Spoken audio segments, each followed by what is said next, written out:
इतना पढ़ने के बावजूद भी तुम्हारे मार्क्स कम क्यों रह जाते हैं? इतनी मेहनत करने के बावजूद भी कहाँ तुम ऐसी कौन सी गलती कर देते हो जो तुम्हारी टॉपर वाली रेंज है ना, तुम उससे नीचे आ जाते हो, यानी एवरेज स्टूडेंट में आ जाते हो नंबर कम आने की वजह से। तो तुम ऐसी क्या गलती कर रहे हो, कौन सी चीज मिस कर रहे हो, यही बताने वाली हूँ आज की इस वीडियो में। अच्छा, मास्टर शेफ वाला प्रोग्राम तो बहुत सारे स्टूडेंट्स ने देखा ही होगा ना। उसमें क्या रहता है, बहुत सारे कॉम्पिटिटर रहते हैं जिनके बीच में एक बंदा मास्टर शेफ बनता है। तो उसमें क्या कंपटीशन रहता है, एक तो मेन खाना बनाने का, खाना बनाने के बाद एक पॉइंट आता है हमारा प्लेटिंग का। खाना बनाने के बाद हम डिश को उस प्लेट में रखते हैं, उसको अच्छे से सजाते हैं जिससे जज पे जो है, सामने वाले जज पे जो है अच्छा इंप्रेशन जाए, जो वहाँ का टीचर है जो जज करने वाला है उस पर अच्छा इंप्रेशन जाए, क्योंकि उन्हें प्लेटिंग के भी मार्क्स मिलते हैं। तो दोनों चीजें इंपॉर्टेंट है उनके लिए, खाना बनाना भी और प्लेटिंग भी।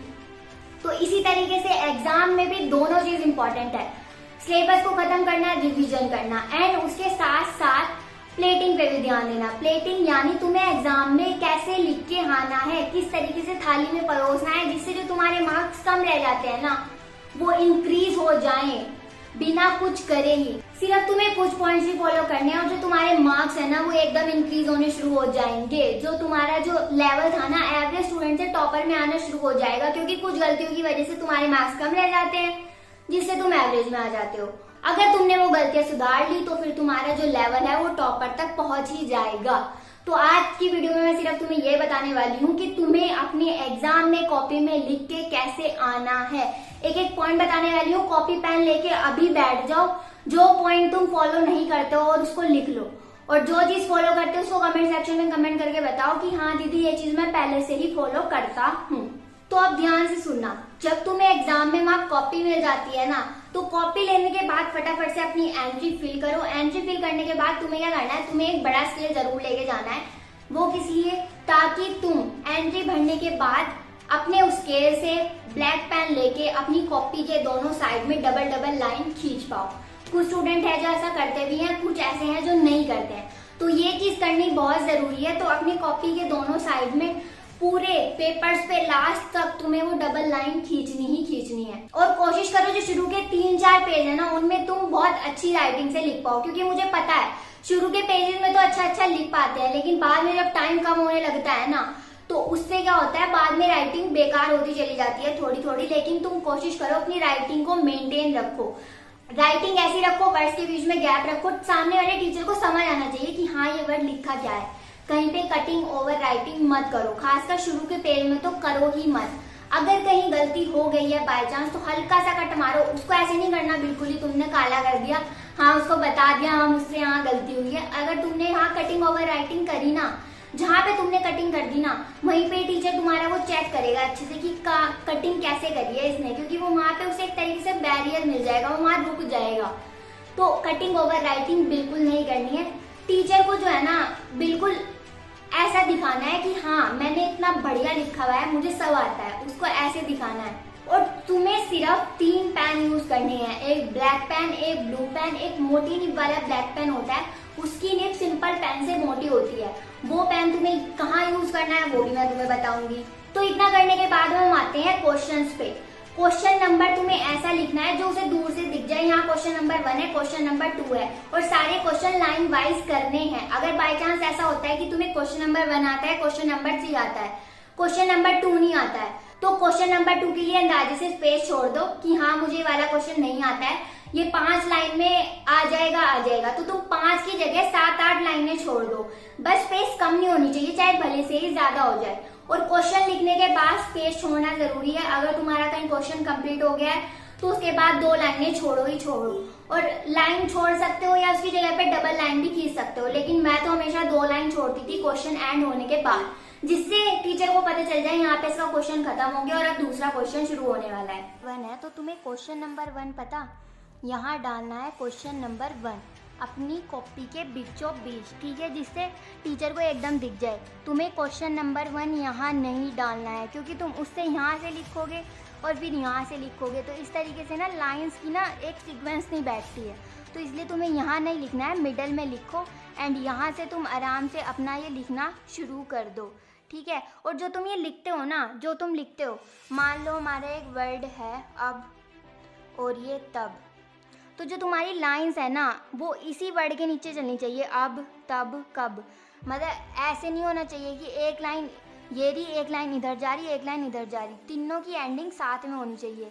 ये जो तब है ना, इस तरीके से तीनों की एंडिंग साथ में होनी चाहिए। इस तरीके से ना तुम्हारा जो लिखा हुआ है ना तुमने, वो अच्छे से लिखा हुआ दिखाई देगा। और अगर ऐसा हो रहा है कि तुम्हारा एक पेज पे पूरा एक क्वेश्चन आ गया, उसके बाद 4 लाइनें बच गई है, और तुम ऐसा मत करना कि क्वेश्चन नंबर सेकंड भी वहीं से स्टार्ट कर दो, क्वेश्चन नंबर सेकंड अगले पेज से स्टार्ट कर दो अगर वहाँ जगह कम है। और जो क्वेश्चन नंबर है और हेडिंग्स है मेन उनको लिखो मोटे निब वाले पेन से, जिससे वो अलग से ही शो हो कि हाँ ये मेरा क्वेश्चन नंबर है और ये मेरी हेडिंग है। और हेडिंग के नीचे तुम डबल लाइन खींच सकते हो। और खिचड़ी मत पकाना बिल्कुल भी। अगर तुमने खिचड़ी पका दी और मतलब सामने वाले टीचर को समझ नहीं आया तो वो तुम्हारे नंबर काटेगा ही काटेगा। तुम्हें ऐसे लिखना है कि उसका पेन जो है ना फ्लो में टिक में चलता चला जाए, वो तुम्हें नंबर देता चला जाए। अगर तुमने कहीं गड़बड़ करी, काटा पीटी करी, तो वहीं पे वो तुम्हारा जो है पेन उसका रुक जाएगा और वो अच्छे से चेक करेगा और कहीं ना कहीं तुम्हारी गलती निकाल के तुम्हारे नंबर काटेगा ही काटेगा। और मैं एंड में तुम्हें ये भी बताऊंगी कि अगर तुम्हें कोई क्वेश्चन नहीं आता है तो तुम्हें उसे किस तरीके से लिख के आना है। और एग्जाम से 1-2 दिन पहले ही अपनी सारी स्टेशनरी देख लो कि मेरे पास ब्लैक पेन, ब्लू पेन, मोटी निब वाला black pen, pencil, sharpener, eraser, ये सब चीजें हो ही हो। और जो लास्ट के पेज है ना, लास्ट के जो एक पूरा सिंगल पेज होता है, पीछे का एक पेज पूरा रफ वर्क के लिए छोड़ दो। और अगर मैथ का एग्जाम है तो मैथ के एग्जाम में तुम रफ वर्क के लिए 2 पेज भी छोड़ सकते हो। उस पर रफ वर्क लिखो ऊपर बड़ा बड़ा और उस पर पहले ही काटा मार दो। काटा मारने से ये हो जाएगा कि हाँ ये पेज रफ वर्क वाला है। मैं हमेशा यही चीज करती थी, रफ वर्क लिख के उस पे पहले ही उस पेज पे पहले ही काटा मार देती थी, तो वो अलग हो जाता था। कुछ बच्चे क्या करते हैं, रफ वर्क ना क्वेश्चन के बराबर में ही करते हैं। मतलब यहाँ पे क्वेश्चन है तुम्हारा, यहीं पे उन्होंने जरा सी लाइन की चीज बीच में रफ वर्क करने लग गए। तो यार पता क्या, ये चीज मुझे अच्छी नहीं लगती है। मैं अपना पर्सनल ओपिनियन दूं ना, इससे ना खिचड़ी पक जाती है। एक साइड तुम्हारा क्वेश्चन है, एक साइड तुम्हारा रफ वर्क है, तो वो ना बहुत खराब सा लगता है। वहां पे खिचड़ी सी पक जाती है, भिजा हो जाता है। तो मैं तुम्हें प्रीफर करूंगी तुम रफ वर्क जो है ना लास्ट वाले पेज पे करो और पहले ही उसके लिए पेज छोड़ दो। और ये जो चीज़ है ना, ये तुम्हें मोटे निब वाले पेन से डालने हैं क्वेश्चन नंबर। और जो क्वेश्चन की हेडिंग होती है, क्वेश्चन की जो हेडिंग होती है ना, मान लो ये क्वेश्चन की हेडिंग है, तो तुम्हें जो है उस हेडिंग को मोटे निब वाले पेन से ही डालना है। अभी फ़िलहाल मेरे पास है नहीं, तो मैं सिंपल पेन से ही तुमको करके दिखा रही हूँ, ठीक है। और अब मैं तुम्हें बताती हूँ कि अगर तुम्हारे पास कोई मैथ्स का क्वेश्चन आ जाता है तो तुम्हें उसे किस तरीके से लिखना है, क्योंकि थ्योरी तो मैंने तुम्हें बता दी किस तरीके से लिखना है। अब बात करते हैं मैथ्स के क्वेश्चन की। मान लो एग्जाम्पल के लिए x² - 4 = 0, यह है तुम्हारा क्वेश्चन। तो तुम्हें उसे किस तरीके से लिखना है और किस तरीके से नहीं लिखना है, तुम क्या गलती करते हो, दोनों बताने वाली हूँ। x² = 4 हो गया, x = +-2 हो गया। एक तो तुम्हें मैथ्स में हर एक चीज़ उसको क्लियर करनी है, हर एक लाइन को क्लियर तरीके से लिखना है। और ये जो इक्वल टू है ना, ये एक लाइन में जाने चाहिए, ये नहीं है कि ऐसे है x² - 4 = 0, x² = 4 और x = +-2, इस तरीके से। इसमें इक्वल एक लाइन में जा ही नहीं रहे हैं, तो उसको ना एक तरीके से कहूँ थोड़ा क्वेश्चन समझ नहीं आएगा, देखने में अच्छा नहीं लगेगा। लेकिन अगर तुम इक्वल्स एक लाइन में लेके रखोगे तो ये उसको काफ़ी अच्छा दिखाई देगा कॉपी में लिखा हुआ। तो इस तरीके से ट्राई करके देखना जो भी चीज़ें मैंने तुम्हें बताई हैं। तो आज की वीडियो में इतना ही। इन टिप्स को जो मैंने बताई हैं फॉलो करके देखना और अपने हाफ ईयरली एग्जाम में ट्राई ज़रूर करना। और आज का तुम्हारा चैलेंज भी यही है, तुमको अपनी राइटिंग पे, अपनी पेपर प्रेजेंटेशन पे वर्क करना है, प्रैक्टिस करनी है राइटिंग की जितने से जितना हो सके। और एक सबसे मेन टिप, टाइम मैनेजमेंट पे ज़रूर ध्यान देना है, क्योंकि कुछ बच्चों की स्पीड कम होती है और उस चक्कर में उनका एग्ज़ाम छूट जाता है, और अधिकतर होता है ऐसा हिंदी में, ठीक है। तो टाइम मैनेजमेंट को ध्यान से लेके चलना है, वॉच लेके जाओ अपने एग्ज़ाम में और अच्छे से टाइम को मैनेज करके लिखो जिससे तुम्हारा एग्ज़ाम ना छूटे।